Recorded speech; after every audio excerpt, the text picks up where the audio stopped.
I have tea, I have water, and I took a quick trip to the bathroom, because, you know. So, where were we? Right. No super chats while I was gone, right? No. Good. Excellent. Say hello to the dragons of Targon, which is a new thing. I mean, dragons have always been a thing in the League of Legends universe, but they haven't always looked quite like this. Oh, there's a, Rikus Limefox. Thank you for all these great and enjoyable content. Here's something for your tea break and recovery. Thank you very much. They haven't always looked quite like this. The dragons that we encounter on Summoner's Rift, don't really look like this. These dragons are patterned much more after Aurelian Sol. Whereas the dragons we're used to seeing on Summoner's Rift are patterned much more after classic Western-style dragons. These have much more of that Eastern, long serpentine dragon look kind of thing going on to them, which I think is interesting. Anyway, they're not the main character of the image, though. The main character of the image is this girl right here. Well, probably girl, anyway. And there's a couple of interesting things going on compositionally. Like, we've got the slightly tilted angle again, because, well, there's giant fuck-off dragons in the picture. It's natural that you'll be a little bit off balance. But also, she's marked out by the purple magic that she's wielding, because the dragons themselves are all gray, gold, and blue, right? But she is all this reddish purple, bright purple and gold on her headdress, and this bright white dress as well, where there's a little bit of color affinity. Color contrast and color affinity, right? Contrast makes sense, that's contrast, but affinity is the gray of her dress, like these gray shards, having more or less the same color as the dragons themselves. And you can use color affinity to create visual associations between different things. And so because this dress has kind of the same grayish aspect as the dragons themselves, there's a little bit of like, oh, maybe there's some kind of connection. And that's cemented a little bit further if you look at the pattern of these gold scars, whatever the hell they are, that run down the side of the dragon's eyes. You see a similar design etched into her dress itself, which is sort of, it's not a lot, but it gives you this sense of, oh, is there some kind of connection here? And then, of course, she's standing in the middle of a bunch of dragons and they're not eating her, so you probably figure that they've got something going on. Anyway, the mask she's wearing looks like it's mimicking, well, probably mimicking Aurelian Sol, actually, because you have this giant, this is not her hair, I don't think, necessarily, but a part of the mask, this giant purple tail, almost as long as he is, and then you have these golden horns and this bright shock of reddish pink purple, much like his hair. So I think it's meant to associate him with the Star Dragon, and that's part of what gives her the power to not be eaten by these giant bastards. But yeah, again, lighting, doing a lot of the job of highlighting her, literally highlighting her by lighting her. And, of course, she stands out from the background that she's framed against, which is the side of a giant fuck-off dragon. Which works really well, because it helps, like, the dragon becomes a compositional element that kind of creates this space over here for the other dragons to just kind of fly around in, but we have this more grounded area over here, with the dragon standing on the ground and her doing the spells that command them, maybe? Who knows? Or just announce they're coming, since she's the herald. Here's a great composition. I really like this one. Because there's two things going on here. First, we have depth of field. Well, not depth of field, but we have force shortening.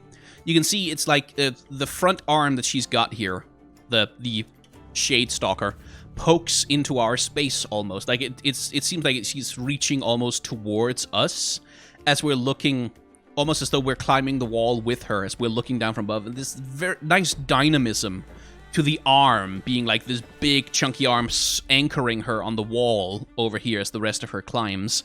And so the arm is the anchor of the character's pose, which leads into everything else about her posture. You can see that you have, if you trace a movement line through, it all kind of flows from the arm into the rest of the body. which allows you to get away with something like this. This arm poking out right here with a dagger, which, if you look at it closely, it kind of doesn't, like, because her shoulder is surely supposed to be over here, so how the fuck, but the foreshortening kind of hides that, so you can do the arm, like, you can do this dagger exposed, floating out in space, so that the dagger is really obvious, so that you know what it is that she's here to do. And maybe the anatomy isn't 100% consistent or whatever, but it doesn't matter, because the foreshortening is covering up for it, which I think works really well. And then there's compositional elements. We have this big circle down here, this Solari temple, with the people and stuff. That creates a vanishing point for the image. And the perspective of the image is that we're looking down from above, so we have this... Like, essentially, it's the perspective of gravity itself that kind of pulls the eye towards the character. It's hard to explain. I'm not sure I have the words for exactly what I've got in my head right now. Because it's not just of 1 point, it's a 3-point perspective thing. Anyway, whatever. Forget that. That doesn't matter. I can't explain it right now. Which probably means I'm wrong. Like, if I can't explain something, it probably means I'm a little bit wrong. Anyway, I love her positioning in the image. Like, I love, because again, remember how we talked about with Leona? And we talked about with Nocturne? Being positioned over someone is visual, in terms of visual coding, in terms of visual language, it's a sign of dominance. It's a sign of power. So because she's an assassin hiding unseen in the tops and the rafters of this Solari meeting hall, whatever, she has power over these little tiny creatures. Like, they're tiny little ants scurrying around on the ground. You can see this Solari high priest with his fancy robes and his staff and whatever. This is the person who has the power in this image. The direction of natural force pulls you towards her goal. Yeah, that might be a way to put it, Extremely Delicious Muffin. That might be the thing I was kind of searching for. But yeah, you can see this is the center of her attention as well. She's not looking at us, the viewers. She's looking at her targets down below. Look at this good boy. Look at this absolute unit. So, there's a few creatures like this, which are gem creatures, which create gems in hand, which is associated, of course, with Tarek. And this is the first one of them, and the cheapest. And it's just, like, not much to say. You have this outcropping of rock here. They stand upon it. They're highlighted by the lighting itself. Makes them the central characters. This is a nature painting. It's very reminiscent. If you go to a museum, a local art history museum that you may have, and you find nature paintings from the Romantic period especially, you'll get stuff like this. So, like, this is very much in the style of, like, classical nature painting in a lot of ways, which is not much to say that we haven't said a million times on the stream already before, but it's a nice little picture of some nice goats with some cool horns.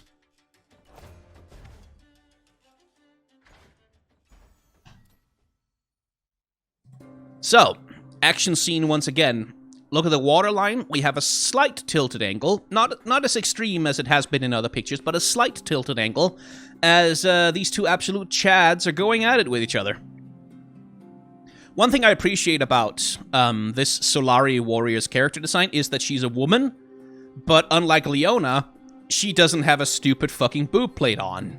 Like, the character design isn't going out of its way to say, hey, it's a girl, it's a woman, hey, tits, hey, lady. Like, that's the feeling I always get when we're dealing with Leona.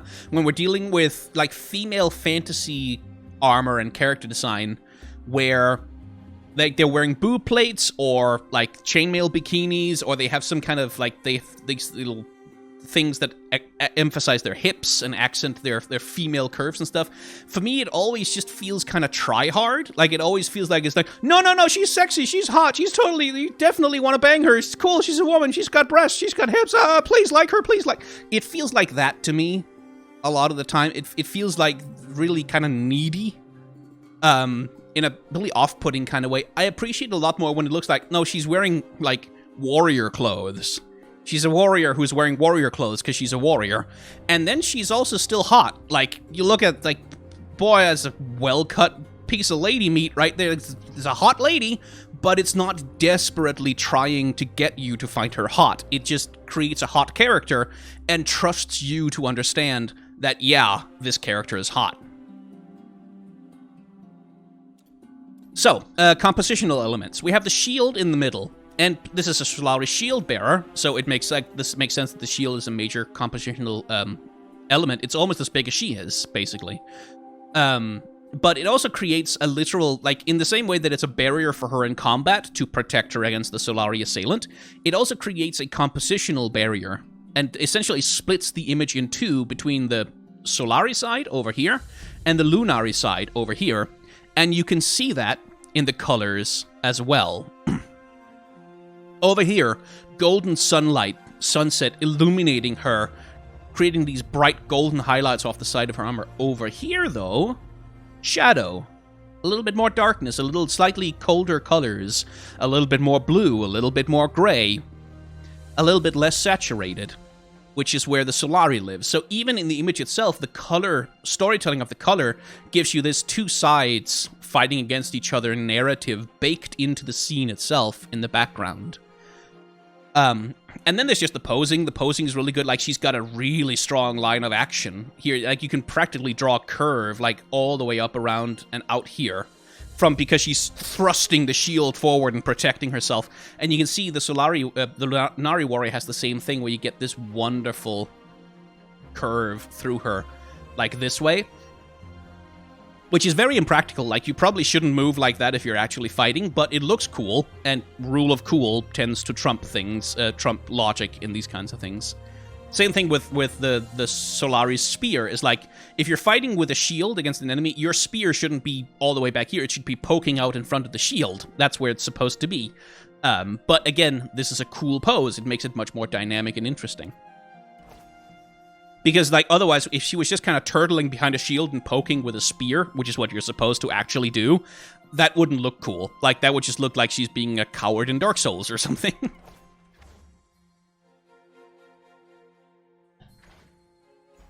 Then there's this fucking monstrosity. Like, hella Barney the dinosaur vibes out of this one. What are you? Why do you look like that? Jesus Christ. It's cute, don't get me wrong. It's just, why does it have fur around its eyes? I don't like that. That's wrong. Anyway, flavor text comes from Zoe. I'm not going to attempt to do her voice. But basically, she's created a portal. She's found this space creature, and she's punching it through the portal whether it wants to go or not. Poor thing. It's animal abuse is what it is. Which is very mean of her, but then Zoe is a sociopath. Whew, that tea's hot. What I like most about this picture is the expressiveness of it. First of all, the expressions of the Stomper, who's clearly not happy to be there. He just wants to go home. Look at him. He's like, oh no, I don't want to be here. This is scary. There's people. Like, poor thing. But then look at the expressions of the characters in the background. Like, these are great. And the crow in the foreground, or the, maybe not a crow, maybe it's like a magpie. I don't know. Excellent expressions on the characters, and you get this sense of, like, suddenly erupting chaos. Which with, like, where you can see, like, characters on either side are falling over because this thing has suddenly shown up in the middle of everything. Apples are falling out of the basket, and fruit on the man's back. You have this character who's, like practically bending herself backwards trying to see what the hell is going on. And you have these lopsided portals facing every which way, which creates this very chaotic scene, but there's also stillness. The stillness being the circle on the ground, the circle of the portals themselves, creating this little sort of triangular almost space in the middle. And you can see even the framing being done by the civilians that the poor thing is trampling, creating this central area for the poor Stomper to occupy. And it's also, again, highlighted by the light, and there's lots of... pretty much every third Legends of Runeterra card takes place during the golden hour of the day, like 5 p.m. when the sun is not going down yet, but you got the beautiful golden light. So that works really well. And then the color scheme, of course. All the characters, all the actual characters in the scene, like got reds, we've got browns, we've got this sort of light powder blue-ish on the lady's coat, but it's all washed out because she's in the background. All of that contrasts really well with the bright purple and the sparkles, and the very weird colors of like the fur and the wings and the blue of the skin of the thing. Like, it looks like it's out of place even from a color perspective in this environment that's full of browns and grays and reds otherwise.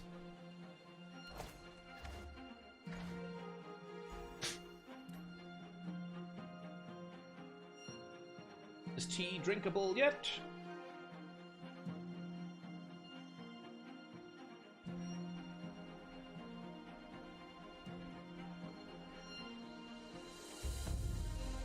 Ah, whew, just barely. Just barely.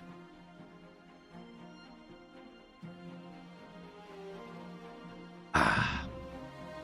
So, as we talked about a million times, lighting, he's literally highlighted in the image. Color, he's more colorful than pretty much all of the other trolls in the image. And composition. We've got the troll, these trolls back here, and this troll right here, creating sort of this space in the middle of the picture for him to occupy, which is like, it works really well. It's many of the same concepts and ideas that we've already talked about. Then there's the little bit of highlighting on the thing here. And I'm not sure what that is, because to me, this kind of looks like an Aurelian Sol head, like a tiny little, with the skull down here, and then the crown and thing. Like, it kind of looks like like that, which is weird. I don't know, but it's clearly the thing that this troll scavenger is scavenging some golden trinket or something from something that they've killed, I guess. So I don't know about that, but there's a little bit of golden highlight. Like, you can see this little golden glow just around the tip of the thing, which helps, like, draws our attention to the troll first, and then, oh, the thing that he's looking at, the thing that he's holding up, which is interesting. And again, the troll character designs, there's this variety that I appreciate. Like, they're all, like, built like brick shit houses, obviously, but this guy has a little bit more of a wiry aesthetic. Like, he's a little bit more skinny around the waist. He's got this, like, hourglass shape thing going on, whereas this guy is practically a box on legs, right? Like, it's like, just bump, bump, bump. That's all that is. I should not make noises with my mouse right now. That hurts, actually. Ouch. Ow. Oh, just a sec. Ow. Fucking hell.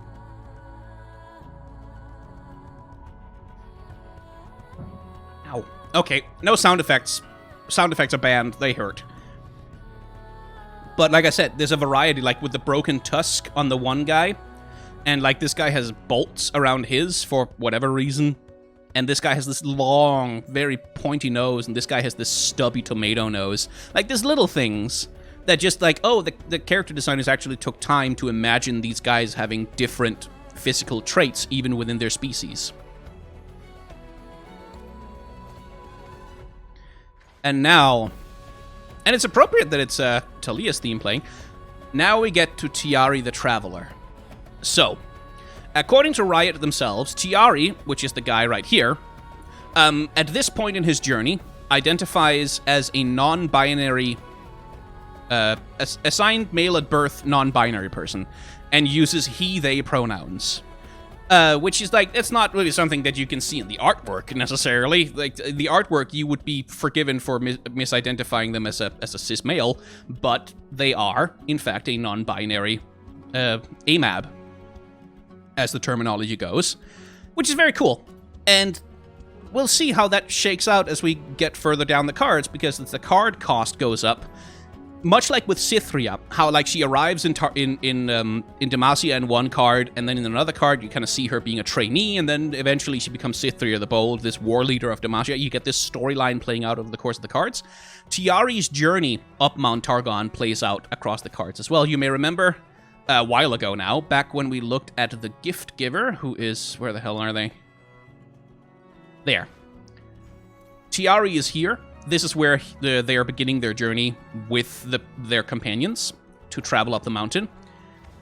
And then the actual card of Tiari themselves is here. As they are traveling up the mountain, Tiari is using his magic to keep his companions safe. And here again, I think this lady is supposed to be Noxian, and I think this dude over here is supposed to be Demacian. Tiari themselves, I think, are probably Targonian. Not 100% sure. But it doesn't really matter.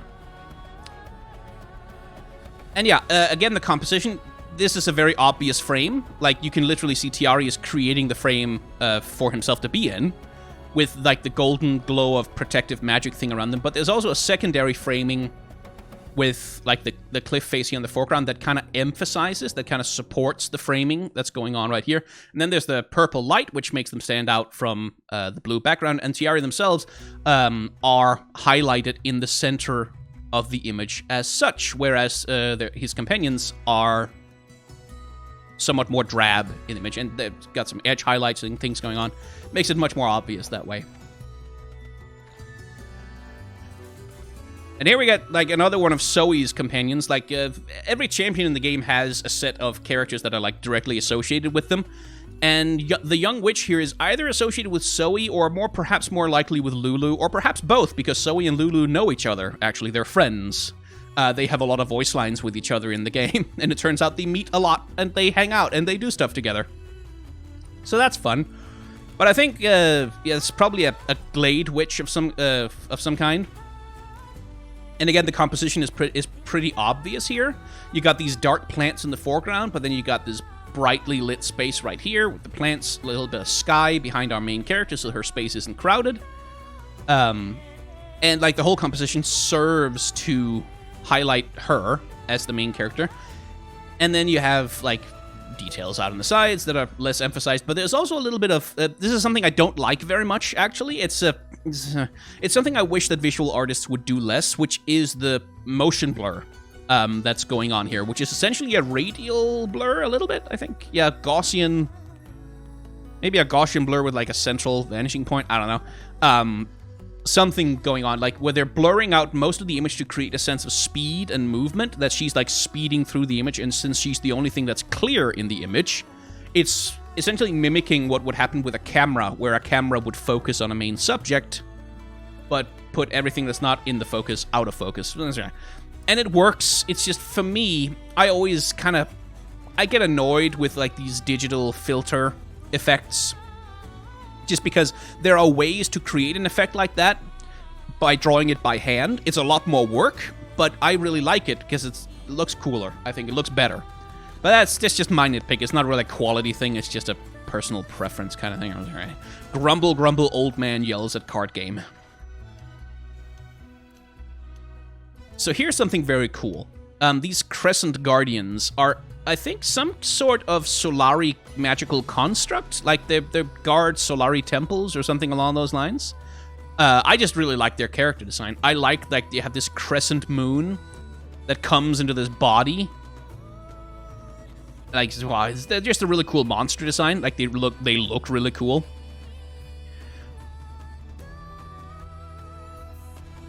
Oh, there was a super chat I missed. Juggernaut. Hey, TV Sky, I really like your streams and I love your videos. Keep on the good work and stay safe. Greetings from Germany. Thank you very much. That's very kind of you. I just like, these are real, I like to fight these monsters in Dark Souls. Like, they look like really cool Dark Souls monsters. Oh, sorry, did I say Solari? I meant Lunari. Doi. I meant Lunari. And there's a lovely color thing going on here, too, because for some reason, despite being a Lunari construct, they're draped in these bright red, bandages? I guess, sorta, whatever, which is a little weird for the Lunari, because the Lunari are all about blue and purple and silver and sorry, but you have this bright red on them. It creates a good contrast, though. It creates a nice contrast with the character that makes them look a little bit weird, because I think without these cloth coverings, they'd look a little bit less intimidating. They'd look a little bit less scary. They'd look a little bit less weird. But when you have these coverings, like, because clothes are a sign of civilization. Clothes are a sign of intelligence. If your screen is black, you should refresh the stream. That sounds like a YouTube bug. But having these clothes put on them makes them feel like, oh, are they intelligent? Like, can they think? Can they reason? Are they people? Or are they just mindless constructs? It creates this little sense of, oh, they're wearing clothes like a person, but they're clearly not a person. That is unpleasant. That's off-putting and weird, which I quite like. Doggy.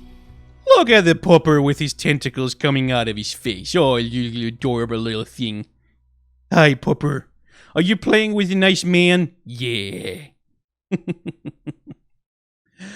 Anyway, once again, tilted angle on the camera because big scary monster murdering a guy, that's the kind of thing that you might want a tilted angle on. And then there's some interesting stuff going on with the colors, but mostly I like the posture and composition. Remember how we've talked multiple times about how to create an image where it's obvious that one character is dominant over another? Yeah, this is another example of that, where you have its victim on the ground, lying down, clearly pretty frickin' dead at this point. And then you have this thing, like, looming over, dominating, literally stepping on the possessions of this thing, controlling the space, owning it. Like, even if this guy was, like, sitting up, or standing, even, so long as you have this composition where this thing looms so large in the image and takes up so much of the space, it is dominant, and it is powerful.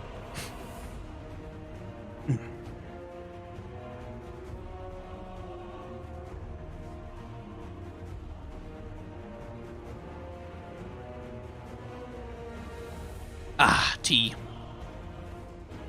Yes, there's a bit of Cthulhu going on in here.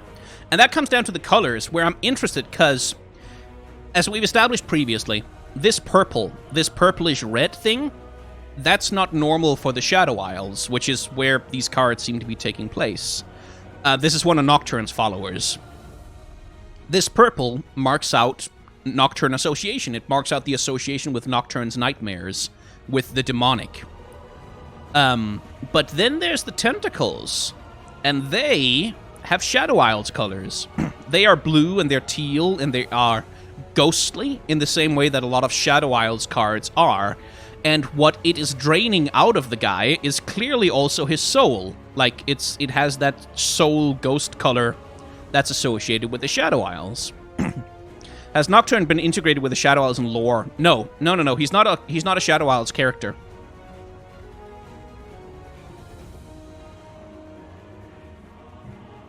He's not a Shadow Isles character at all. He's just a demon who happens... I think he happens to be in the Shadow Isles. Like, he spends a lot of time there. But he's not a ghost. He's not a Black Mist champion. He's a demon. Same as Fiddlesticks. So yeah, I'm curious about that. Like, the lore behind... Like, is this like a demonic interaction with the Shadow Isles? Where they can do Shadow Isles stuff or something? I don't know. Interesting. But yeah, scary doggo. And the guy had a stick of dynamite too, which I like that he was clearly trying to blow the thing up, but didn't get that far. Which creates a bit of a sub-narrative, by the way. Because a lot of the Nocturne cards, I'm not 100% sure, but I think the dead guy might be this dude. And it's hard to tell because he's so freaking small in this picture, but... in the same way that... Where the hell's the Stygian Watcher? Like, I don't think it's this guy. Because I'm not really sure, because, like, it seemed to me that maybe they were trying to do a thing where these people are being hunted by Nocturne, and then the various Nocturne-associated cards, you see what happens to them. And I think maybe that guy is supposed to be this guy? Maybe? It's... Because they're so small, it's kind of hard to tell. And like maybe this more slender guy is supposed to be this guy. Not sure. Anyway, look at this adorable thing! Look how cute this thing is. I love him. He's good. Very good friend. Was there another card associated with it? No. But yeah, here again, the framing is eminently obvious. You can literally see concentric circles expanding out into creating this crater, and the crater itself becomes a kind of frame for the Stellacorn to occupy as more of its fellow Stellacorns are landing around the place. But yeah, Stellacorns are powerful. Like, if you look at the animated short, one Stellacorn falling down to Earth, like, blasted through a mountain. So, like, they're probably functionally indestructible, really. But yeah, again, like, here, very simply, you don't have to highlight the character if the character is already glowing. And the glow of the character has a different color quality, a different kind of much more brighter shades of blue rather than the very drab environments that he's surrounded by. So that all highlights him. Them. It. Who knows? Here's another of Zoe's followers. And the thing about her is that she looks kind of like she's this lady's twin, doesn't she? Like, this is white hair and brown hair, but they have practically the same exact face, which could be just Riot, like, same face syndrome as usual. But I can't help but feel that they might be related to each other, like they might be two sisters, one of them associated with Zoe and then the other one with Lulu. Something along those lines. But anyway, I don't know if there's any connection there, but that was just because they're drawn by the same person, perhaps. Anyway, framing once again, you can see the face of the character has this little background frame, moonlight in the background. The character themselves are very different color shades than most of the environment. You have this bright, these saturated purples, the bright pinks. You've got the tanned brown of the skin, as contrasted with the darkness of the general environment. And then again, you have all the little constellation effects and star sparkles going on in the magic that they are casting. And it's a perfectly cute, adorable little piece of artwork. And again, highlighting the character, making the environment much more shaded to compensate. And then we have this lady, who I'm a little bit... Her skin is not blue, I don't think. Like, I think she's wearing... Okay, I'm not sure how to parse her, if it's body paint or whatever the hell it is, because she's got hands that seem to be like a normal skin shade color. But then you get up here and it's just like she's all blue and with white eyes and things. Maybe it's magic, who knows? I don't know. But if I'm not much mistaken, these plants are the ones that Aphelios uses to create the poison that he takes before he goes into combat. I think. It seems to me it looks kind of similar to it. But yeah, it's probably some kind of body paint for a ritual or whatever. But again, we have the circular pool creating a frame, like creating a space for her to occupy. We have other characters in the scene, but they are de-emphasized, their faces are not shown, and they are not highlighted, and you have the literal shaft of light coming down from above to illuminate her, which puts her at the center of the image. And also note that nothing overlaps her, like which is another thing, is that background characters in the image, like this priest guy over here, he's overlapped, and this guy's overlapped by, like, features in the image. And the same thing goes for... Let's see, where was another crowd scene?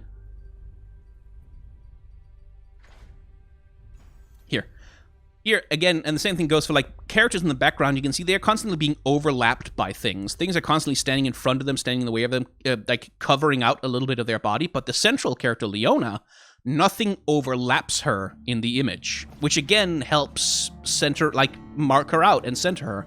So imagine if, instead of this, like, if part of this arc right here had, like, cut across her midriff here, that would kind of be like, wait, hang on, that'd be weird. She wouldn't really be the central character if there was something in the way. You wouldn't do that in a movie.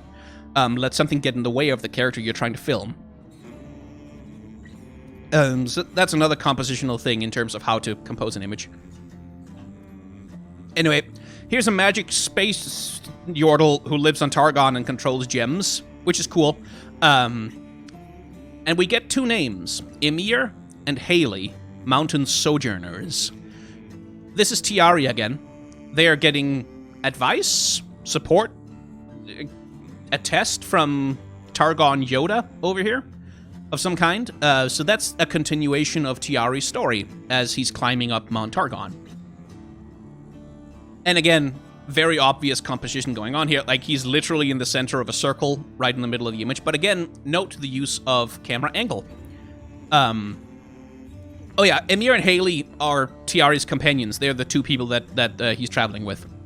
Again, the choice of angle. We are even lower than Tiari themselves, actually. We are lower down in the steps than they are, but this thing hovers above all of us. It hovers above our eye line, which is like somewhere down here. It hovers above our eye line, it hovers above Tiari. It is powerful. It has control over these gems. It is centered in the image. It is highlighted by the light. And it is in control. It has power. Whereas Tiari is more of a passive observer, and we are even lower on the hierarchy than the two of them. So, again, remember how I said that Leona and Diana have a lot of joint storytelling going on between their images? Same thing for the Solari and Lunari priestesses. They kneel, both of them, in these circles, surrounded by the faithful and illuminated by light from above.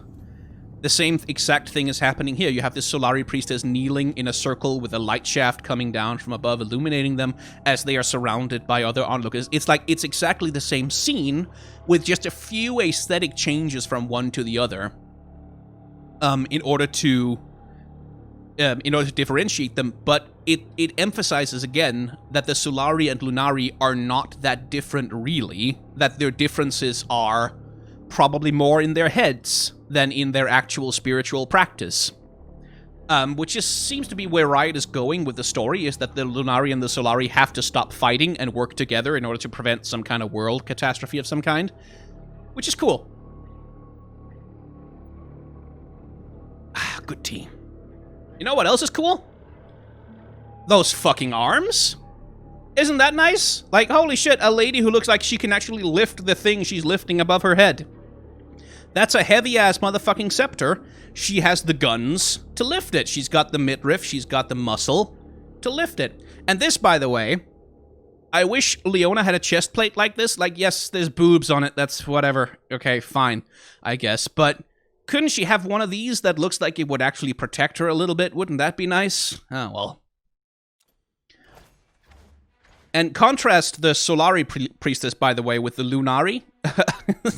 We can see who spends more time in the gym. But yeah, excellent. And again, Legends of Runeterra has so much more diversity of character design than League of Legends does. Why is a priest so jacked? She should be on the battlefield destroying armored people with her bare hands. Yeah, she's a Solari priestess. She's a warrior. Sendu, however I pronounce that. That's why she's jacked, is because she is a warrior priestess, but the Solari priestess is not a warrior. She's not a fighter. She's a spiritual leader, which again is a difference between the Solari and the Lunari, is that the Lunari are a warrior culture. Whereas the Solari are much more of a scholar culture, as far as I can tell.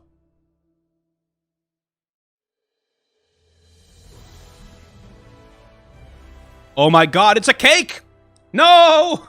We have been bamboozled once again! It's a cake! Anyway, tasty FAEFOK, and here is its nutritional information.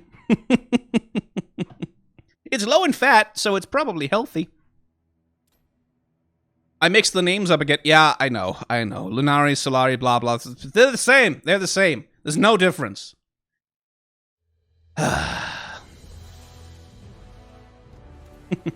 Anyway, this is just cute. Like, I like these little fucking... Isn't this a McDonald's mascot? Isn't there one that looks pretty much exactly like this? I don't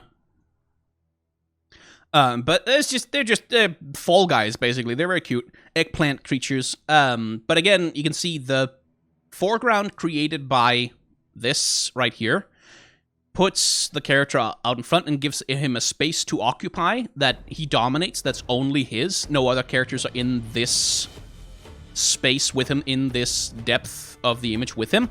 He's also more saturated. He's also darker. Like, he's got more contrast going on than the characters in the background. They're all washed out by the light, by the magical light that suffuses whatever the hell it is that they live in. Whereas he has much more saturated and full colors than they do, which again helps mark him out by contrast. And then we have this framing where these characters are also separated from him a little bit by the fact that he is on this mound, this raised bit, and they're all sort of clustered together in the background much more than he is.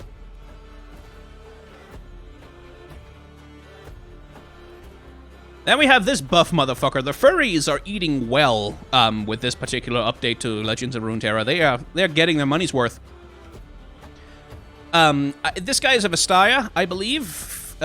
One of the same tribe as the herder lady that we saw earlier. And one thing one of the writers at Riot pointed out to me is that much like how, like, Vestaya can run the gamut, they can be like Rengar, which is like full furry.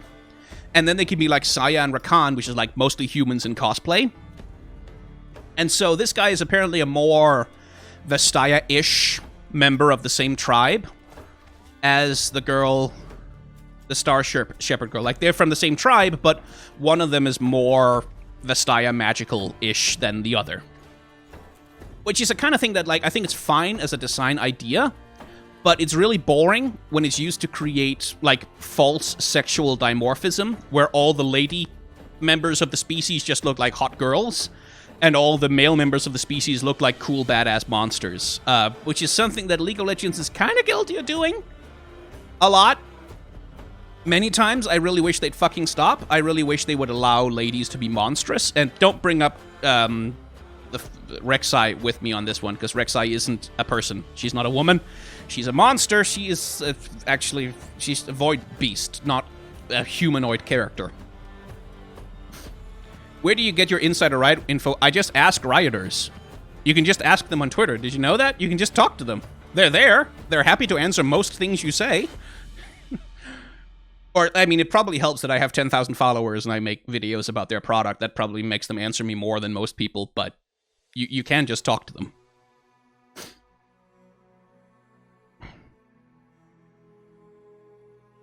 Anyway, this guy, again, composition. The falling log that he's holding up helps create a space along with, like, the background.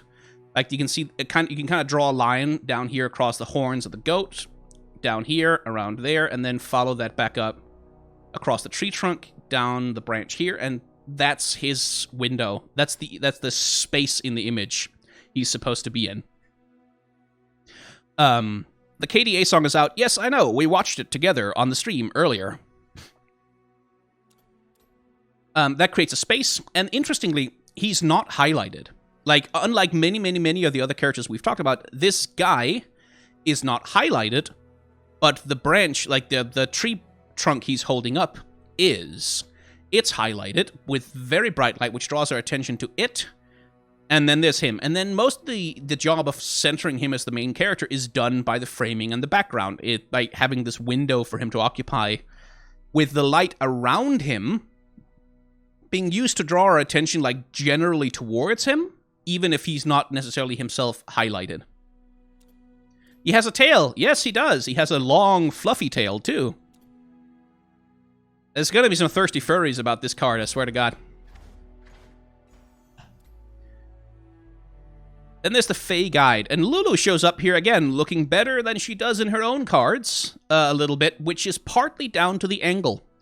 Again, Yordle anatomy is hard. It's a difficult fucking thing to get right, because they are tiny, tiny characters with enormous heads, and they don't make any goddamn sense anatomically. So, if from certain angles, like, they just don't work from certain angles. From certain angles, you have a really hard job drawing them in a way, that makes them look useful and believable. And Lulu's main art is a bit of a victim of that, at least in part. Whereas down here with the Fae Guide, hey, we're getting a slight more from the top-down look at her, which hides some of the awkwardness with the neck and how that fits into the giant head. And so that works together pretty well. But she's not the main character of this image. He is. It's Emo. Oh my god. That's his name now. He's Emo. Oh, that's good. Anyway, again, he's highlighted by the light that he's literally carrying in a jar in front of him. We've got the framing device of, or the compositional framing with the log going up over them, coming down here. Right? And that's the thing about, like, most of the cards in Legends of Runeterra. Even though you have all this big giant space, in most cards in Legends of Runeterra, only a very small amount of the space actually contains relevant stuff. Most of the space tends to be filled up with, like, pretty inconsequential background nonsense. Which, again, is a compositional thing to remember. Is something to learn from, is that if you are drawing a big fancy fantasy illustration, this stuff, it doesn't have... No, you don't have to fill up the image. All of this nonsense, it doesn't have to matter. It just has to be... take up space. It just has to create an environment. But this is the stuff that matters. So it's easy to get intimidated as an artist when you see these giant fantasy illustrations of various things...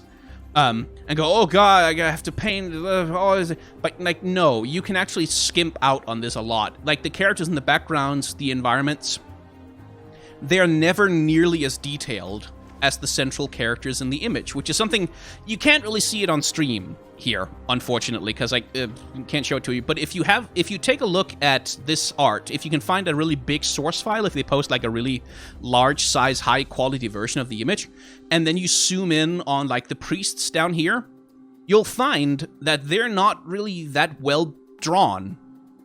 Really. Like, they're not really that well drawn.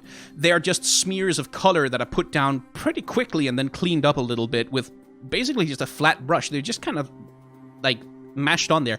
Not that much time and attention goes into all of the unimportant details of the image. All the time and attention and the production time of this image has been focused around the central character, maybe the point of focus, and that's it. And that's something that commercial artists in this space learn to do very quickly, is prioritize where does your effort go? Like, what are you spending time detailing? What are you spending time creating? What are you spending time putting work and attention into? And most of the time is like, a lot of the image you can kind of half-ass. Like, you don't need to go all out creating the most amazing details and the background stuff. Doesn't matter. So long as the characters look good, you're 90% of the way there.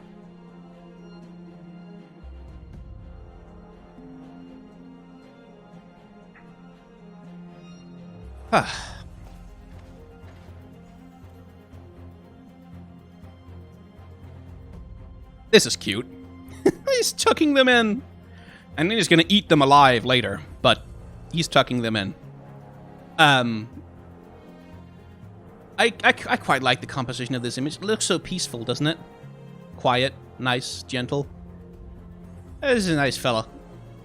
It's like he's tucking in these guys, right? They're sleeping, they're having a good time. But look at the ones he's got in his backpack. They're like, oh god, help us! He's gonna eat us! No! I'm too young to die!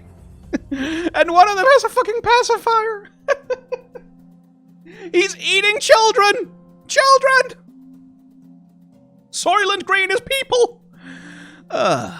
Anyway, many of the same elements we've talked about before. The background here is washed out with light. Like, it's basically misted all over. The character himself is edge-lighted and highlighted in the frame. You've got the character himself here being used, actually, to create a foreground for him and the other little eggplants to occupy. It's just much the same stuff we've talked about many times before. I do like that it's his hair, like his basket that he's carrying the little eggplants in is basically, he's just knitted his hair into a basket for his victims, which is a very clever little thing to do. Now again, Tiari and his companions getting sage advice from an old wizard man who's showing them constellations and stuff, I guess. He's a mountain scryer. He's a future teller kind of character person. And again, the scryer is separated out from the other character. Like, Tiari overlaps Emmet, whatever the hell the guy was. Tiari's face is looking away from us. We can see Emmet's face, but he's being overlapped by Tiari. And then we have the lady, can't remember her name. She's like kind of tucked away down here in the corner. Most of her body is cut off. But this guy gets to be essentially a full body Gandalf character standing in the center of everything, surrounded by these magical lines of things to which he's connected with his staff, which creates like a nice center of the image for him to occupy. Which, again, just perfectly good composition. And I think, again, we're looking at a tilted angle that's being used to kind of cheat and get more and get more of the space to show up. Like, to give us more of a look on the magic that the guy is conjuring above his head. Whereas if we had a completely right angle, then a lot of that stuff would be kind of cut off at the top unless we really lowered the angle way more. Which should be weird.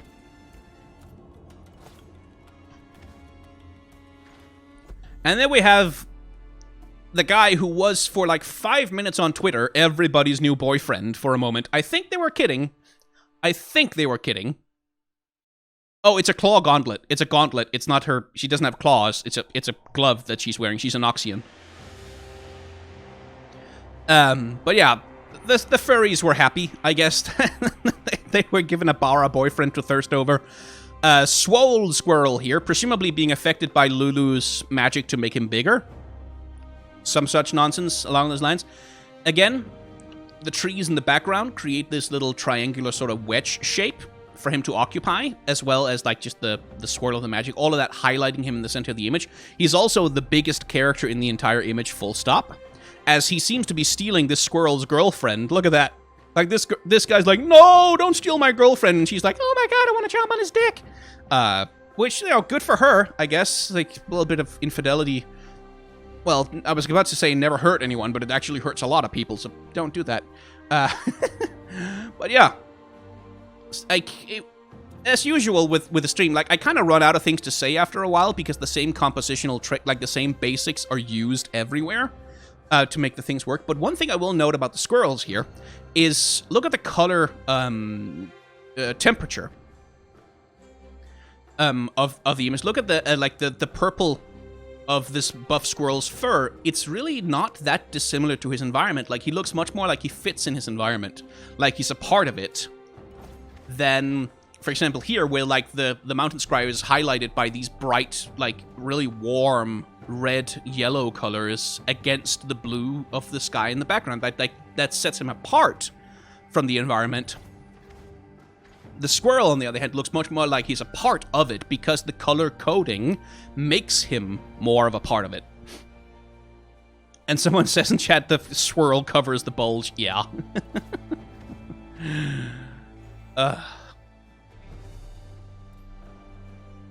So, Troll Ravager. This one's a little different. Like, the same basic stuff, he's literally highlighted with light, in order to say, but there's also, he's creating the frame for himself. Like, we've got the building he's about to smash on the one hand, but then the battering ram that he's holding creates, like, this center frame in the image that he can occupy.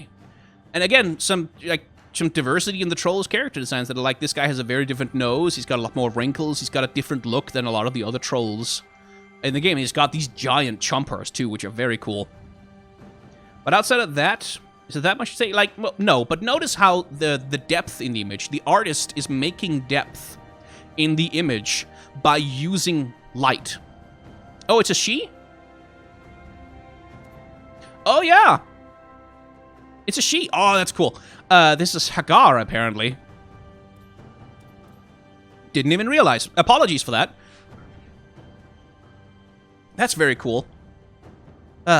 You know what? I appreciate that. Remember how we talked previously about how, a lot of the time, there's this fake sexual dimorphism thing that goes on in monster designs, where, like, every time a monster character is a female, all of a sudden they have makeup and tits, and they look really, like, they look sexy in a human way. Here we have a monster girl who actually looks like a monster, to the point where I didn't even realize. I appreciate that. That's good. There should be more diversity like that. Ooh. Sorry, Hermes Navarro Garcia. Bye.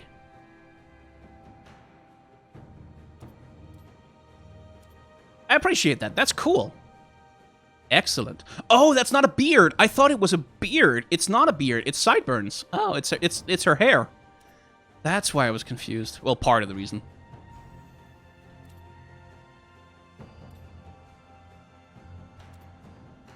Here's another cool composition. So the cliff that the dragon is resting on, it creates a space. Like, it creates a separation between the dragon and the kids. So when the kid is leaping up for the flame on the dragon's tail, which he probably shouldn't touch, or she probably shouldn't touch, you don't get the sense that they are in the same space as the dragon. Like, they're not standing right next to it. You don't get the sense that they are, like, immediately in danger from it. Like, if this thing turns around, it's going to see them and eat them. You get this little bit of visual separation that makes the scene a peaceful one, and a happy one, and a funny one. Like, where the kid trying to go for the dragon's tail, and the older kid going, "No, what the fuck are you doing? No, don't do that." Which would be different if they were, like, completely in the same space with the dragon. You'd be going, oh, is that a good idea? Oh, God, it's gonna kill them. But no, because there is this little visual barrier between them, you get a different mood in the image. And remember what I talked about in terms of, like, where does an artist put their effort? In terms of, like, illustrations like this can look intimidating, but once you get up close, you get to see all the corners that the artist is cutting. Well, you can see that here. You can see that the kids, even though they're characters in the image, are much, much less detailed. Like, there's much less, like, fine detail work has gone into them than has gone into the dragon. All the fine detail work, all of the effort is up here with the dragon himself, with the mountainsides, with the scales on his back. That's where all the detail work goes in. Over here, we're just painting a little bit more fast and loose, and it's fine. It looks good.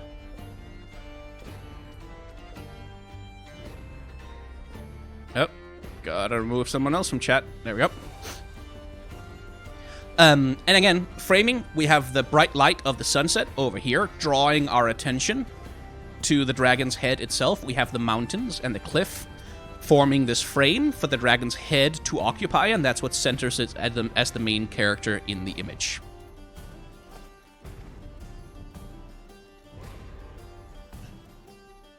And again, very cool chimera character. Remember how the owl was a mix between, like, an owl and then it had a spider face?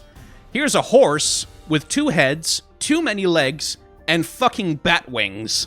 That is badass as shit. That is, like, that is a cool monster design, right? That's really fucking cool monster design right there. I really like this. I really like it. It's just a cool character. But again, I'm not... You can see, look at this guy. He has the dynamite, right? And he's got the pickaxe. I think this guy is definitely the same guy as the Doom Beast. Like, it's this guy because of the dynamite and the things. I'm reasonably sure. So I think there's some kind of through line with Nocturne's characters, like with the characters in Nocturne's image, that it's supposed to be telling some kind of story about them, like that the Dusk Rider found the guy and scared him away, and then the Doom Beast killed him, something along those lines. So that's cool. But outside of that, we were talking previously about framing, about how you frame someone as dominant. Well, you get that right here again. It's T-posing on him, like, which is to say it's spreading out its wings, it's taking up space. And that's one way to make a character dominant in a picture, is to just have them take up more space, like give more of the space of the image to their body, to their character design. Whereas this guy is little bitty tiny dude, itty bitty, being towered over by this giant monster. Which I think is cool. And again, we have this red glow and this, like, this redness to the monster that makes it look like it's not a Shadow Isles beast. Because Shadow Isles monsters, like all the ghosts, tend to be blue and teal and purple. Blue and teal and gray, rather. Then we have this cool fucking dragon. This is a very cool dragon design. I don't even know if it's a dragon, really, but I think it is. Fused Firebrand, whatever the hell that means. This, is, again, is a very, very cool monster. Just because you have this combination of... oh, I wish Nocturne looked as good as his followers. Yeah, I agree, my heart. I agree. Like, this is a cool monster design because you have the bulk and, like, the furriness of the thing, but then it's also this long, slender thing with these, like, pointy claw things going on. This nice visual contrast in the thing. That just makes it look like a cool-ass fucking monster. But the other thing that makes it cool is this. See, because if you had drawn the humans 12 or 15 times as big, then this monster wouldn't be as intimidating. But because, and if you remove the humans from the image, if like you completely take them away, you don't get that sense of scale. You don't get the sense of like, holy shit, this thing is the size of like a skyscraper. This thing is absolutely fucking overwhelmingly massive and terrifying. But because we have humans for scale, better than bananas anytime, this thing just becomes this huge, looming, overwhelmingly terrifying thing. And I think that's pretty cool.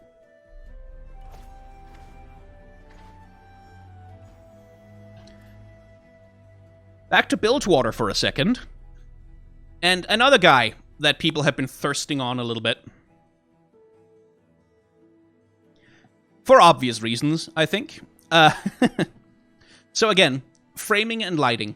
Note how the little minion creatures, whatever the hell these things are, that are slavering around in the background, you notice how the light here is warm and kind of reddish-orangish. Then we transition over here, and you can still see that orange-reddish light on his pecs if you look really closely at his pecs for a long time. But the light also gets much more white and much more washed out. By the way, I think this guy's supposed to be like a great white shark character. I think this is his tail over here somehow. Don't know how exactly that works with his anatomy, but, you know.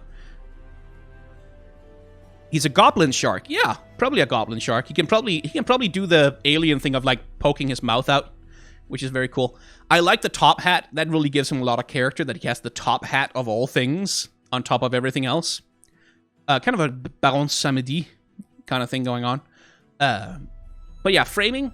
There's a little bit of like the environment framing the character, not so much though, just highlighting him there. And again, creating a position of dominance over all the characters. His eye line is way above ours, but it's also above every single other member of the scene. Like, you have all these little workers, but none of them are positioned above him, ever. They are all below him all the time, which again creates the scene of dominance and domination. And yeah, he's probably going to be a Tom Kench follower once Tom Kench is added. And then we get this. There's two things I love immediately about this image. First, I love the posing on the girl, the Moon Dreamer. I love the posing on her. I love that weird kind of crab-like, like really hunched over, strange, like, it's like a crunchy pose. Crunchy is the word that keeps coming out. It's like slightly crunchy, kind of weird and off-putting, combined with this giant horned mask and this single glowing solar lunar eclipse symbol in the middle. That almost acts like an eye, a single cyclopic eye in the face of the girl's mask, which is like just a cool character design. The second thing I like is the fucking cat's expression. Look at it! He's like, what the fuck? Why is she dancing on my back? What the hell? He looks so surprised. Which I just think is excellent. Anyway, again, framing. We have the pedestal, and then we have like the moon itself in the background, creating this performance space for the character. And we have the lighting, of course, doing the job of highlighting where the character is.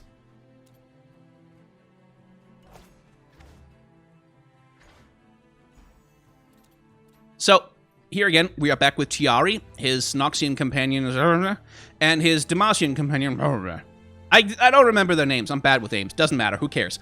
But here we see that Tiari has conjured magical climbing implements for them to use as they try to scale the mountain, which I think is a cool little detail. And again, composition. Clever little thing being done here. The magical climbing implement is glowing with purple light. And purple is a color that just doesn't exist in this environment. Everything here is gray and white and brown, because it's the middle of a snowstorm on the side of a mountain. So you have this lead, this line, literally running through the image that pulls your attention through each of the three characters in turn. The most important character who's up front, the secondary character who's following right after, and then the tertiary character right here at the back. And they're ranked basically in order of visual importance to the image itself. Because here, the focus of the image, the main character of the image is her, and then the other two are bit players in this particular image. Tiari's journey is the more important one, obviously, but, you know. So yeah. It's good, just very clever little compositional trick to, like, let the literal rope that they're holding onto anyway be the guiding line that pulls your eye through the image.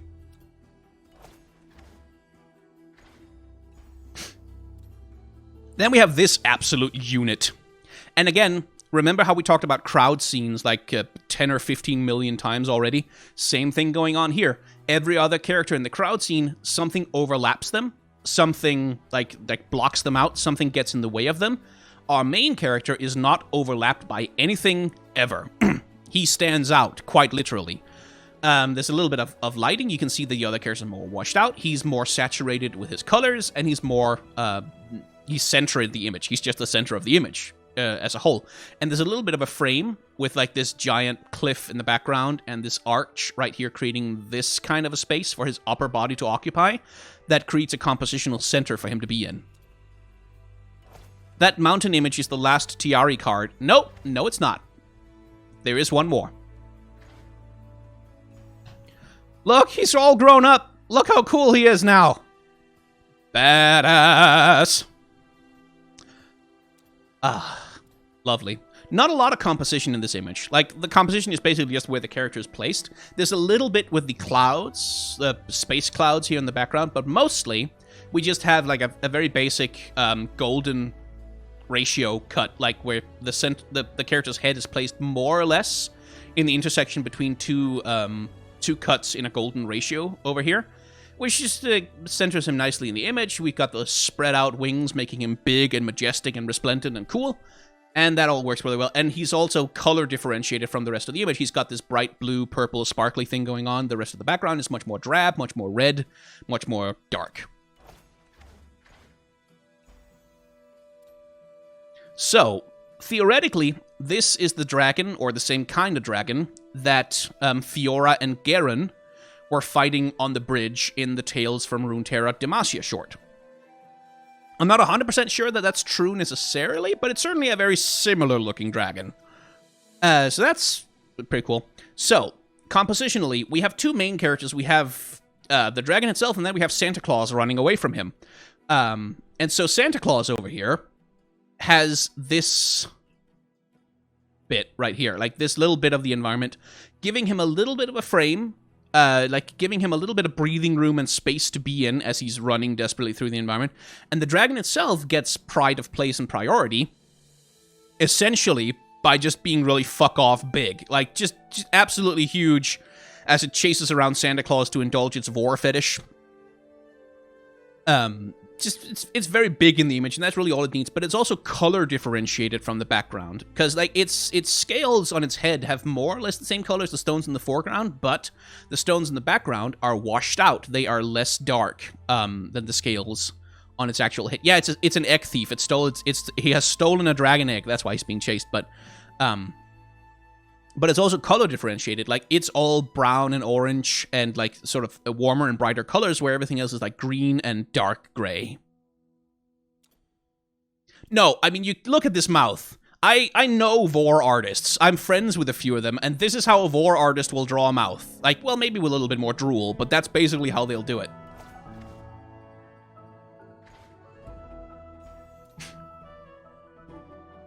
So, composition again. The troll warrior shoulder, like the foreground troll warrior here, and then the staff of the priest itself creates this space up here where there's like a clear background with practically nothing happening in it to distract from the central character of the image, which is the augur of the old ones, the troll guy, right here. So compositionally here, very simple. We got a little bit of a tilted angle again, which again I think is to help widen the space a little bit, to open it up a little bit more, to give especially more headroom to the troll over here. Oh, female troll. Yeah, you're right. Female troll again. I got you baited. I'm just so not used to, like, seeing fantasy art where female monster characters are depicted as actually looking like female monsters. I'm always like, oh, well, if it doesn't look like a hot anime girl, then it's probably not a woman in this game. Blah. Are the celestial cards here? Yes, we'll get to the celestial cards. So once again, a little bit of lighting being used to draw our attention to the central character, which is the troll priestess, augur character. And then everyone else, no detailed faces to distract us from the central character of the piece.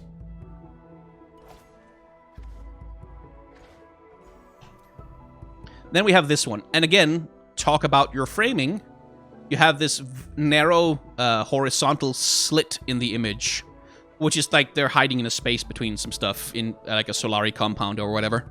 That creates like a wonderful letterbox framing device to kind of highlight all of the characters in the image. And so there's two things.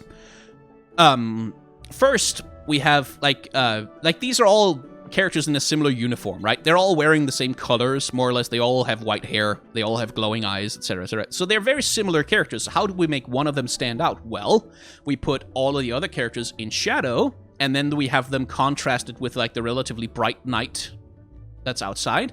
And then we put one character into the actual light and give them a full complement of highlights. And to make them stand out. Plus, again, notice the overlapping thing. This character's overlapped by that character, this character's overlapped by the main character, overlaps this one, overlaps that one. Nothing overlaps with the main character of the image. It's just a cool composition. Like, and also, again, notice how, like, I was talking previously about put your effort into the thing that matters, which is here. If you zoom in real close on the Lunari in the background here, you'll find that they're not painted with nearly as much care and attention to detail as the central character, because why would you? They don't matter. Sickness is the main character. They matter.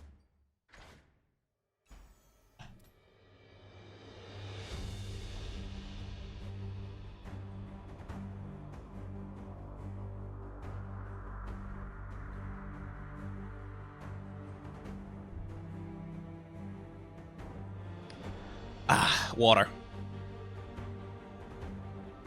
So, in Violus Vox. Very cool character. And again, here you can really see the use of color to mark out a character in a composition. Because everything else is mostly purples, grays, blues, in the background, like very cold colors, very sort of subdued colors. And then against that, and against the like blue night sky with a little bit of Aurora Borealis going on, you have this bright flare of just absolute fire lighting up the night sky, drawing our attention, and having us, like, pulling us to look at the central character of the image, which is this guy right here. Which is very good. And there's also, like, the mountaintop that he's standing on that kind of creates a space here for the character to occupy, and then this just becomes mostly background. I also like the little detail that he's not the only one of his kind. He's not the only one standing on a mountaintop and flaring up. You can see others in the background as well, which is a lovely little bit of visual storytelling. But yeah, this is just like a really cool character design. Like, I love this spin of golden metal, whatever the hell it is. It's not even attached to him. It just hovers. It just hovers around his body. This looks really badass. This is a cool design for a dragon monster, isn't it? Very different. Like, it's not just a generic fantasy dragon of the Western or Eastern varieties. There's some thought going into creating a really different aesthetic here.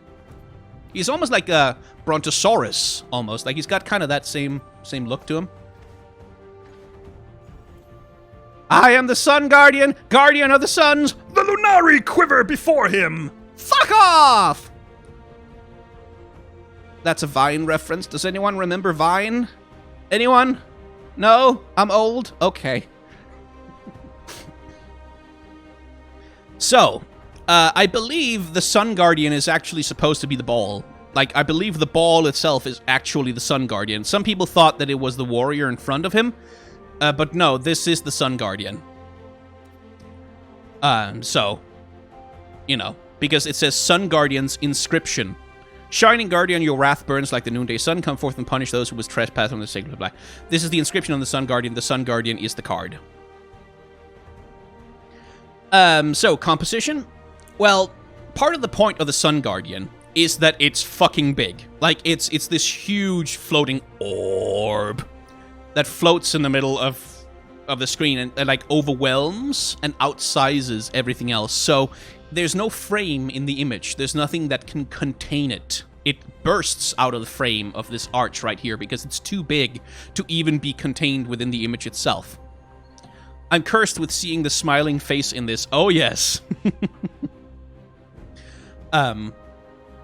So in order to communicate the size of it, like to really communicate the scope of how big this fucking thing is, we have this tiny little human standing in front of it. And it also, like, just bursts out of everything. It's not even really centered in the image in the way that you would normally do. It's just so big that you kind of can't ignore it. Like, you have to accept that it is the biggest thing in the entire goddamn image. There's also a concentrism, which is, like, you get this, like, this circle of the arch. If you imagine that one was completed as a full circle, you kind of get this going along with kind of the same curvature as the smaller circles on the disc itself, or the orb itself, going all the way into the face. So you have the face here that has this frame, which you can kind of spin out a little bit, so you get this almost a solar system where everything else revolves around it. But anyway.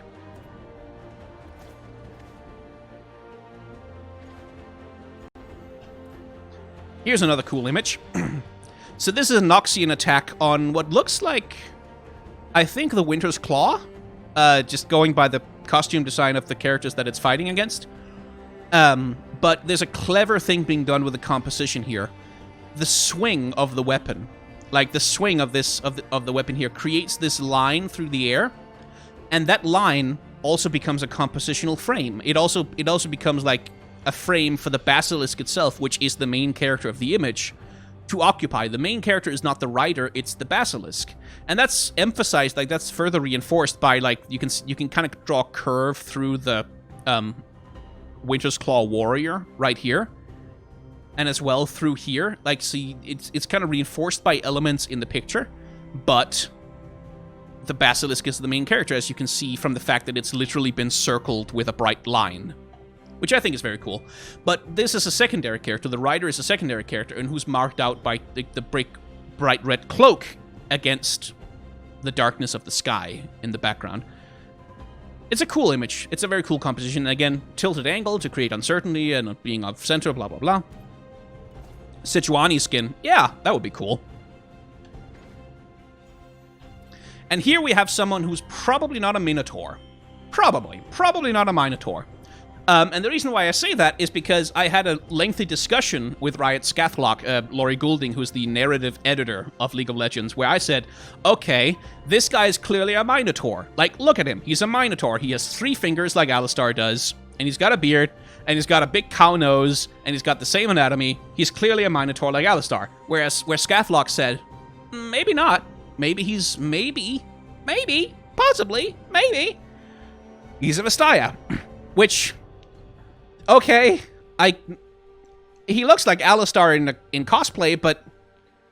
okay, so he's not necessarily a Minotaur. He might just be a Vastaya, I guess.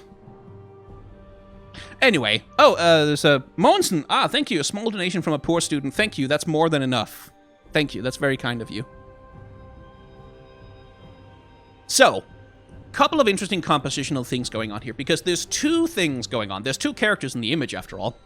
First of all, there is Grandfather Rummel himself, this giant thing. He's centered in the image. There's not necessarily a frame around him, but he's centered in the image, and he takes up so much space that he's a dominant character in the picture. But then, the secondary thing he's doing is that he himself is acting as a frame for the little shepherd. The shepherd girl here is framed by the bulk of his body and the curvature of him as he's presenting her with her own little herding stick. So he's acting as a frame within the frame for the secondary character, which I think is just compositionally a really cool way to do it. It's a really cool way to use one character to do something for the other one, which I just think is like, just very well done. And again, background all washed out, much less saturated. Foreground much more generally more saturated. Gets some highlights on the character, blah, blah, blah. Same stuff we've talked about before. I thought Minotaurs were Vastayas. I thought so too, but no, turns out they're not at all. The Infinite Mind Splitter. So this is a cool monster design again. Like, this is just a really cool monster. It looks like it was cleaved down the middle, right? It looks like it was cut in half. And then you can see its beating heart right at the center. But God, it's a cool character design, because you can't decide, your eyes can't decide if this is a monster that has been split in two, or if it was supposed, like, if it was split in two by nature, if it's supposed to look that way. And that inconsistency between what your expectation and what you're actually seeing makes it kind of unsettling, which is a really good thing for this kind of monster. So again, basic compositional stuff. He stands on an outcropping, and he pokes out, and he takes up so much space in the center of the image, and the background is kept clean for him, so obviously he's the central character of the image. And the lighting coming off his back, like this bright pink, reddish, purple fire, whatever the hell it is, helps mark him out, and draw our attention to him as something that is separate from and stands out from the environment. Same thing goes for the bright blue glow in his chest as well. God, it's just cool. Like, it's just such a fucking cool monster. That rules.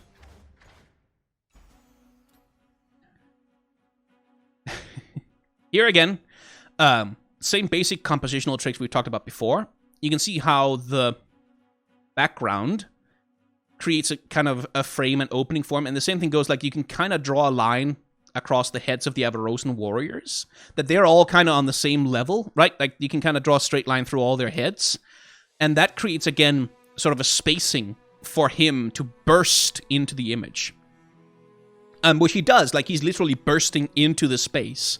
You can see him charging forward and taking over control, and again, he's above them, he's got his arms spread out, he's dominant, he's domineering, which makes him look even more dangerous than he already does by just being, like, way larger than they are. And again, look at the Avarosans down here. If you zoom in close on them, very low detail rendering on the characters. Like, there's not that much work goes into creating detail there, but tons of work has gone into creating detail on the central character. That same lesson again, to remember if you're an artist, put your effort where the effort counts.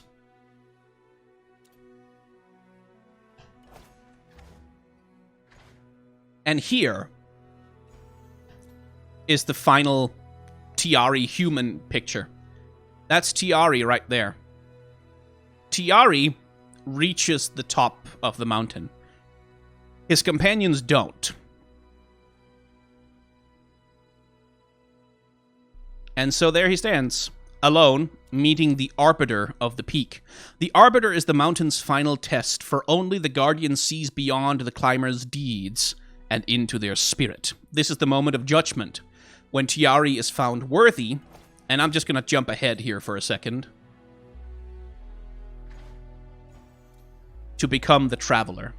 And the Traveler, by the way, is female. They use she/her pronouns. So Tiari's narrative throughout the game, the narrative of their climb up Mount Targon to reach the peak and ascend to something, it's a celestial in this case, is a trans narrative. It's a story of transition from one gender identity to another. And that's very much intentional by the writers. They have confirmed this, that this is the intent, is that Tiari transitions from being a non-binary male character into being a female character. And that's a very cool thing. We'll talk about the Traveler card itself a little bit later, but I just wanted to kind of complete that storyline for you so that you know what's happening in the image itself. Let's see. Again, compositional elements are obvious. We have the, whatever the hell these things are, the pokey horns of the mountain or whatever, creates a frame for the central character to occupy.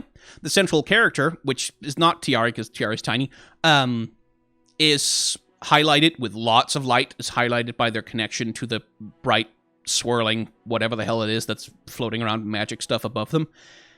And they are unbothered, like they are uncrowded in their own space. They have all this empty background air behind them so that they stand out and become central. Yeah, and this is just a cool character design. Like, this is a really cool character. I love the crystalline structure of it. I love that it's a crystal monster.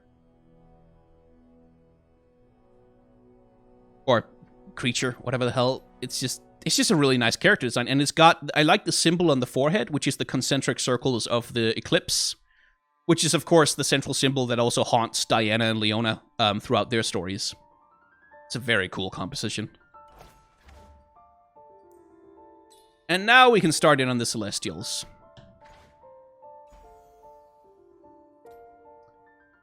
So, again, framing is obvious. You have, like, this curved line, essentially, through the image. You can kind of trace a curved line this way, creating like an open sky against which the serpent here itself can be framed as it rises into the image. And the clever thing about the serpent is that you can see its constellation stretching out behind it. Like, you can see the stars that make up the constellation of the serpent connected through the thing itself, which is just a very clever little thing. A clever way to do it. And again, tiny human for scale. No, Tiari is not an aspect. We'll talk about that once we get to the Traveler, but tiny human for scale, making this thing look enormous and overwhelming. Again, tiny human for scale, to make this thing look even bigger. And again, same thing with, like, having the constellation itself as a part of the character's design, always showing up inside it, which I think is a really clever way to do it for, like, showing celestial characters. But yeah, there's not much to say about it. Again, you have this clear sky being used to frame the character, with the ground itself and the mountain acting as a framing device, or as the frame within which it can act.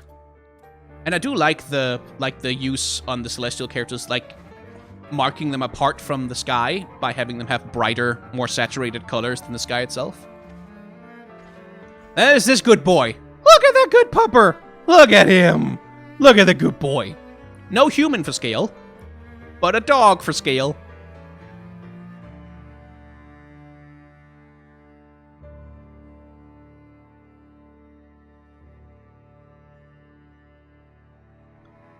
Anyway, same thing here. Like, you can kind of see how the clouds themselves are being used here to create this circular space for the dog to occupy. And again, the constellation being active inside the character as a sort of a skeleton for the character design, which I think is very clever.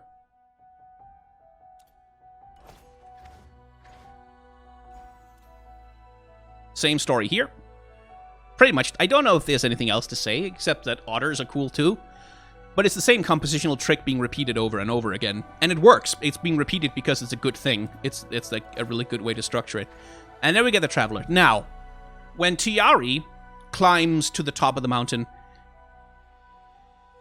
they do not become an aspect. They don't ascend to being an aspect. They ascend to being a celestial. Which is a different thing. Like, the aspects are also, like, celestial things, like they're from the celestial realm, but they possess, specifically aspects possess mortals. They possess them, and then they act in the world. So Leona is possessed by the aspect of the sun, or fused with it, or whatever. But Tiari does not fuse with a celestial. Tiari becomes a celestial. Tiari becomes the Traveler. We were always one and the same. We were separated only by the mountain, the journey, and a sea of stars. And here, we don't have humans for scale, we have a planet for scale. Multiple planets for scale, actually. Tiari got swole! And also, as people are pointing out in chat, yes, there's definitely a color affinity where they're using the trans flag colors very deliberately, on this particular character especially.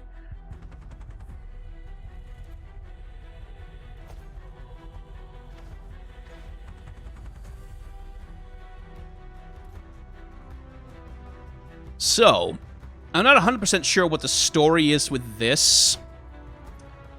The strongest star in the night sky, they say, is that of the warrior, an ancient being thought immortal who descends from the stars to prove his worth in combat. Never has he been beaten, but all stories must end and all stars must die.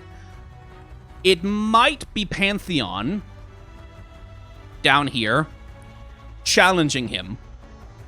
Maybe. But I'm not 100% clear on it. And I don't know which Pantheon it is either. It could be Atreus, but it could also be the previous Pantheon. It's not, we don't know. I don't know exactly where this is supposed to be placed in the lore, but anyway, same compositional tricks, like we have the ground being kind of used to create this little bit of a frame on it, and then you have this badass looking cloak thing going on, because the cloak itself is a nebula. You see how, like, it's the cloudy nebulas of the sky that it kind of diffuses out into as it stretches across the heavens. Like, it's a really fucking cool character design. Yeah, the spear is the same as Pantheon's spear, which is why I'm not sure exactly how this relates to Pantheon specifically. As you know, but it doesn't matter. It looks cooler than Pantheon. Old Pantheon. Anyway. This is Atrios being chosen by the aspect. Is it Pantheon? Okay, cool. That's cool. Good to know. But again, bright orange and flames and red, which, by the way, in terms of color coding, this is, like, he's coded with the colors of war. Like, unlike pretty much all of the other celestial aspects that we've seen so far, which are all blue and purple and blue and purple and purple and blue and purple and blue, this guy is all fire and red and like, these are the colors of blood, these are the colors of fire, these are the colors of war. So that makes sense for a warrior character. So then we have the two sisters. The Golden Sister, and I believe the other one's called the Silver Sister.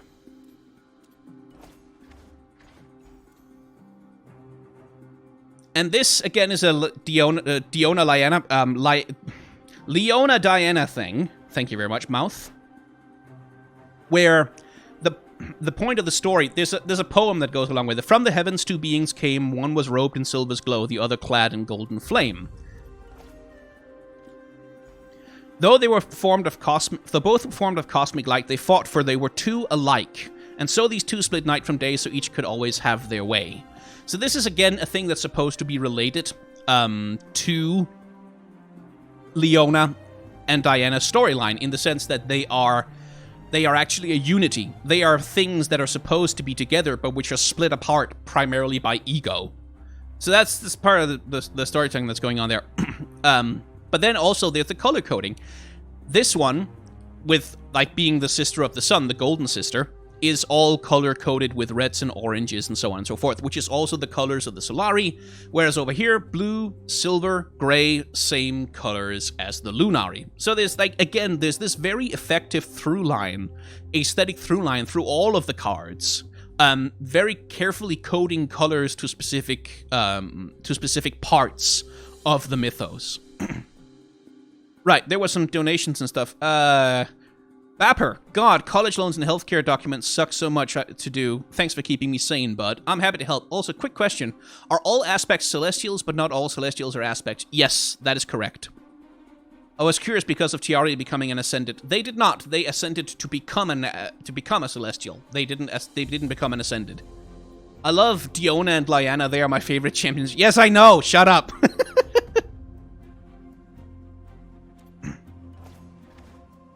I don't know that these are the aspects. I don't know if these are the Celestials that possess Leona and Diana. I don't know. I don't think that's been confirmed. Now, the Destroyer. So here there's a mixing. Why did Tiari become a Celestial versus an aspect? Because Targon judged her to be worthy of becoming a Celestial. Because Targon says so, basically. So here's a bit of a mixing, because the Destroyer here, if you take a look at compared with the Warrior, for example, take a look at the color temperature.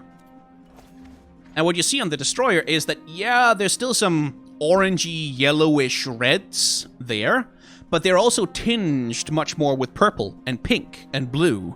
There's much more of that sort of bluish thing going on, which associates the Space Rhino here as, like, it's kind of a mixing of, like, the reds of the Warrior Sun, but then also something like the Charger. And because the Charger also has this strong pink-purple element in it, I feel like it's essentially sort of visually, this is essentially like, I'm you, but more powerful, kind of thing going on, where, like, this is like an upgraded version of the thing. So a couple of cool things going on here, like the sense of motion and movement. You can see, like, look at the shooting stars here in the background. Look at the motion blur on the meteors. Look at, like, the lines of the image, all the lines of the image have this kind of quality to them. They all follow the motion of the rhino itself, so you get this real great sense of speed moving through the universe, even though there's no speed lines on the image. Like, there's no, like, comic aesthetics in terms of putting speed lines on the character to show movement, but just the state of the environment implies it for you.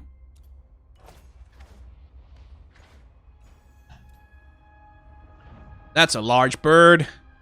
That's a large bird. Bigger than a planet, very large bird. Don't know much to say about it. Like, I think we've talked about everything here with the warrior already. Kind of talked about many of the same things. It's the color is contrasted against the background. It's just so big that it becomes the de facto. Well, there is one thing interesting. We've talked so many times about framings. Here, the wings themselves of the character creates this empty space frame for the head to occupy. Whereas, like, with the wings, they overlap each other. There's a little bit of muddiness in terms of the separation on that stuff exactly. But the head is kept very clear, so you can see the expression of the bird, which is this triumphant roar kind of thing. Then we have Tentacle Monster Aurelian Sol. Not really sure how to parse this guy from a lore perspective. But apparently he was made by Aurelian. My favorite constellation, I like to think that it will be the first to rain down upon this Forsaken Mountain. Where there's a little bit of a frame thing going on. You have this horizon star thing, whatever the hell is going on over here, highlighting its face. Like, you have this bright light right here where its head and its face is supposed to go. And then you have, like, everything in the universe kind of swirling around it. Like, you can see these concentric circles kind of emanating from where its body is bursting through this nebula. So, like, there's a lovely little bit of composition going on here. And also there's the separation in color. You can see how the nebula is all, like, reds and browns. Lots of reds and browns, lots of black, lots of dark blue. And then this thing has this bright, saturated purple tentacle thing coming off of it. And then there's the Baron. I mean, that's it. This is the Baron. Like, this is literally the Baron. I don't know why he's a Celestial. There's been no lore explanation for it. What the Baron on Summoner's Rift is supposed to be, but who cares? Doesn't matter that much. But say hello to the Baron. He's the most powerful Celestial. But yeah, that's him. Anyway, not a lot to say about the composition, except to say that you can see how all these S-curves, right? Like these swooping curves that are happening. Notice how the heads themselves, like the multiple heads, it all kind of swirls around the central head. Like, they all kind of have this circular motion around the central head, which helps keep that as, like, you can tell that this is the main head just by looking at it, right? Kind of thing. You get the feeling of it immediately. Yeah, the Baron used to be a real creature that lived on Runeterra, but that was in the previous state of the lore, as someone says in the chat very correctly. But now it's a Celestial, and there's a guess, but the Baron on the Summoner's Rift is Void creature. I don't... How the lore is going to shake out on this one, I don't even want to speculate on, because I have no idea. Plus, Summoner's Rift isn't canon anyway, so... But yeah, that's the last one, and I think... I mean, I kind of ran out of new things to say. With the Celestials, like, I think I've already kind of pointed out everything that's there, except to say that this guy is not a constellation. That's one thing. Is that the constellation stopped happening with the Trickster. After that, even with the Charger, they're not constellations anymore. They are creatures that exist beyond constellations, I guess. They contain stars, but they're not, like, you don't have these little star lines through them. Whew! Well, that only took 3 hours.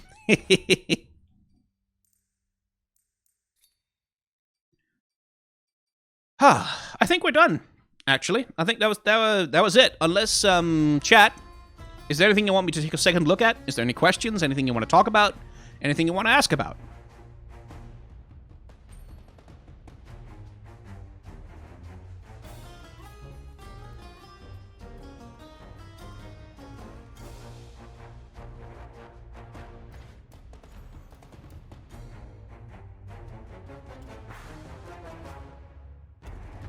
666 likes. No, 674, as far as I can tell. Oh, you just joined. Yeah, I'm sorry. You should have been here earlier. The VOD will be up, don't worry. Oh, I left you a donation. Let me see. Did I miss it? It's not showing up in my feed yet. I guess it'll show up in a second. I hope you're not in pain from talking too much. No, I'm fine. I'm fine. I had my tea. I'm okay. We won't do the spells. There's really nothing interesting to say about any of them. Like, it's a sword, it's fire. It's gremlins. Oh, look, it's a face made of people. I don't have anything interesting to say about the spells, I don't think. How are you doing emotionally? It sounds like you're in a rough situation. I'm okay. I'm fine. Like, my bank account is a little fucked because of the surgery I had to have, but I'm fine. That's about it. It was via Streamlabs, so I'm not surprised it hasn't... It was Streamlabs. Okay. Let me check Streamlabs to see if I can find it. I don't want to miss people's donations. I hate doing that.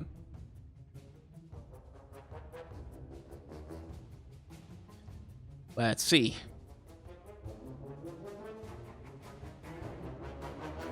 Is it the... It's a shame your lovely speech is stifled by stitches, but here's some money for tea and honey, because that one didn't show up in my Streamlabs app, which I'm a little annoyed about.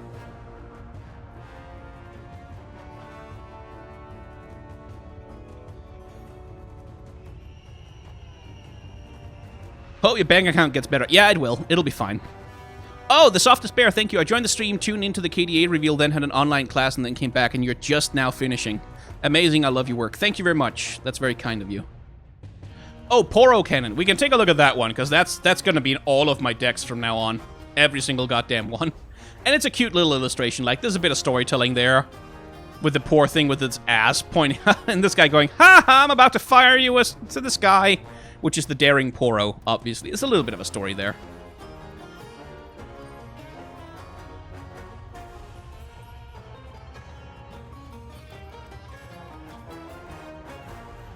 I don't think her level 2 head is that weird. Like, it's a Yordle head. They're all weird. They're all too big. They don't make any anatomical sense. It's like, them's the breaks with Lulu. We talked extensively about this at the start of the stream, but this one is the one that has the more problems because of the tangent lines and stuff like that. But you can look that up on the VOD. Lore gameplay for the finisher. No, I'm just... This is the outro. We're about to stop the stream.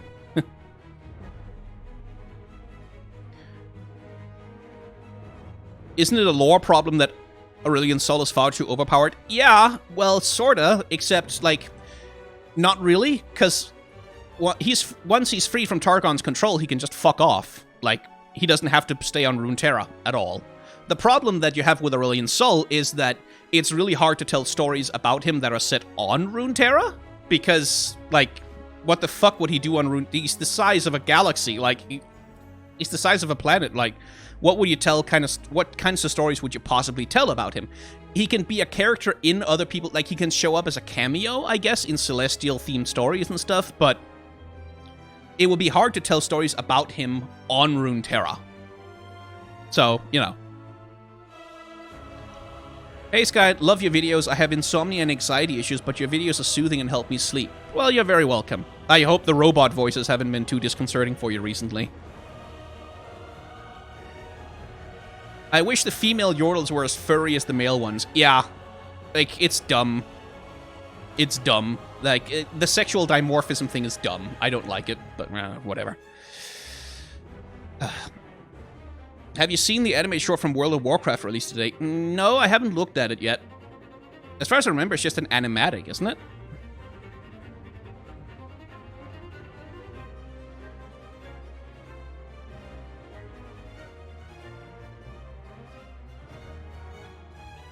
Shyvana's story is a human took her egg from a dragon. Do you think that dragon card in Demacia is the beginning of Shyvana? No, I think it's just another egg thief. Like, I think people steal eggs from dragons on, like, a regular basis, probably. The female trolls were a pleasant surprise. Yes. We have already done KDA. We have already watched the video. We're not doing it again. Read Aurelian's spell. Oh, right. When the time comes, I think I'll make an example of Runeterra. Perhaps I'll drag its smoldering husk around with me for all eternity. Like a toy. A dead, worthless toy.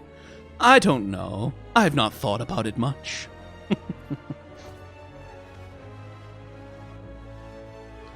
Very funny. Anyway, yeah. Have you watched League of Legends Targon animation? Yes, I have. I've watched it. The animation breakdown will wait. I'm gonna have to rest my mouth a little bit after this just to make sure I don't overstrain my stitches or anything. Anyway, I'm gonna play an ad, and then the stream is gonna end.